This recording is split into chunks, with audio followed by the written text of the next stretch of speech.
So welcome to another video. Today we are at SEMA still with Logan and the fantastic trucks they've just delivered, especially for the show.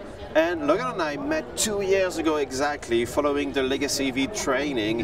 And see, 2 years later, you've built several converted to EV Classic. And tell us everything that has been happening for the last couple of years. Yeah, so pretty much we started out with our 72 El Camino. That was our very first build to kind of get our feet wet and everything like that. Since then, we started the ball rolling with another project that was started before. We finished it, electrified it, got that out the door, and now we're on our third project here. This is our 47 cab over COE, COEV now. This funny. is, you know, the second customer build that we've done now, and it's an absolute blast. It's fun to look at and people love it. When it came to us, it was really just the cab and just the frame, but since then, like, the customer was bringing in, you know, different aspects and like fun things to put on the truck, and we kind of worked it into the styling cues and everything. Okay. Logan, how do you charge this thing? So this is actually one of the very first decisions I made when we got the truck. I noticed that this flap was here. You know, traditionally you'd be filling the radiator and stuff with this, but now you've got your charge port here, and you can take your charger and just plug it right in. You know, that I saw that it had to be there. That it was just the best part for it. Inside the grill here as well, actuate it with the rat. Wow. But we've got the onboard chargers in this box here, and then we also have the 12-volt system. Actually lives in the fuse panel here. DC to DC converter, and then we have a drop-down box here for the steering. We wanted to be able to be comfortable inside the cab while we're driving. Instead of being like a bus, we wanted to be more like a car. Okay. So, and of course you've got brakes. the rat. Yeah, of course the rat. Beware the rat. Oh yes. So, whole lot of fun. Just, you know, every single little tiny detail that you find on this truck, it's kind of like an Easter egg hunt. But they're all there. It's yeah. So how many man hours do you have in this thing? Man hours, we probably have about, give or take, you know, 700, 800 hours. So we put our time into this, but it's been an absolute blast doing it, and start to finish, it's been awesome. So, Logan, do you think offering EV options in your traditional classic shop brings a new clientele, or do you still have the old school guys being open to EV conversion? How does it work? So, kind of as an example with this truck here, the customer actually has quite an awesome collection, but most of them are actually ICE motors and everything. This is his first EV that he has, but certainly like the people coming in and asking questions and stuff around the shop, it really is a whole different crowd, different clientele that's coming in wanting to do the electric stuff, but it's kind of opening eyes more so to the gas guys as well. Seeing that we have this stuff in the shop, it's kind of changing their minds a little bit about everything. And you think it brings a younger audience or a younger clientele, or you still have some, you know, old school guys being open to EVs? You got actually a lot of the old school guys that talk to us about this. Is like, oh, I thought about this a while back and I didn't know if it was a good idea. I really was thinking about it, but it's fun to see that it's actually coming around and finally coming together. But then, of course, you have, you know, your younger guys and stuff that are more in tune with like everything going on with like Tesla and Rivian and everything, that are more enthusiastic about the electric scene already. So vintage Iron is well known for very traditional hot rodding and muscle cars, and then you come into the party and you completely change everything. So tell us what it takes to a traditional hot rod shop to become one of the leading one in your region doing conversion to EV. I mean, really, it kind of just started out as an idea, and then we found out about Legacy EV, went through their courses and stuff. They sent me to go do the thing, and it really just kind of blew up from there, because we're mostly just like a hot rod shop, and we do restorations and, you know, preservations for ICE motors, but now we're doing the electric part of it, and I'm absolutely loving every single second of it. So. All right. Now, take us through the system you used on this truck.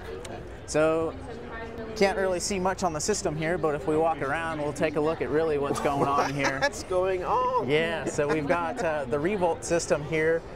We're using Tesla module battery packs on these as well. We've got the 100 kilowatt hour pack on this with the ReVolt motor. It's a projected, give or take, 200-mile range on this freeway. And just, you know, with the torque and the power coming out of this box and the motor and everything, like, we really had to display it.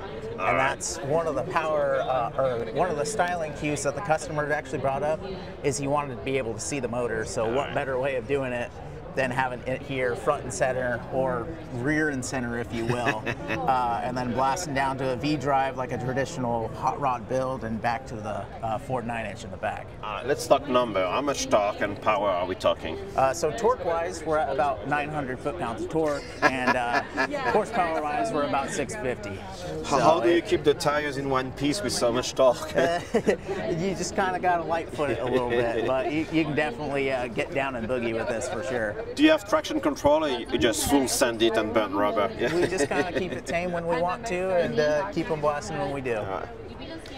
All right. That's a heavy duty shaft. Was it custom made for the build? Yeah, it was custom made for the build. And then the V drive we actually sourced from a company called Caseo out in California. They do a lot of like Baja 500 trucks and stuff that they use that box for, so we knew it was going to hold up to the torque that this motor is putting out. So it was kind of a no-brainer to use that in order to accommodate what we were trying to achieve here. Tell us more about the battery pack you design, and how you manage it, how you cool it, and how you charge also the truck. Yeah, so we've got a lot of stuff that, well, actually everything that we got here, battery management wise and everything, we source through Legacy as well through the kits. The battery management system and the onboard chargers are both from Thunderstruck Motors. And just the battery boxes that we're using, that's come from a company called ReVolt. They're modular, you can stack them up as high as you want, get as low as like 1 pack per box. Super convenient, super nice. It was really convenient using it to stack all the batteries underneath the cab. Did you have to reinforce the chassis in any ways, because this is significantly more powerful than the original? Yeah, we definitely wanted to make sure that the chassis was going to hold up. It was already pretty rigid. The chassis is actually from a 2000 F-150, but we really wanted to make sure that it was going to accommodate for the 1,000 pounds of batteries that we're putting in this thing, of course. But it took, like, you know, a lot of reinforcement, a lot of structural work, and metal working the cab and everything to make sure it was structurally sound and capable of keeping up with how fast it's going to go. What do we have here? That is actually an active throw switch. That does actually do something. Biggest switch in the world for actually what it does, but if you throw it, so once it's done, I usually do a little bit of cleanup. The electric fence comes on. All right, let's check out the interior now. Yeah.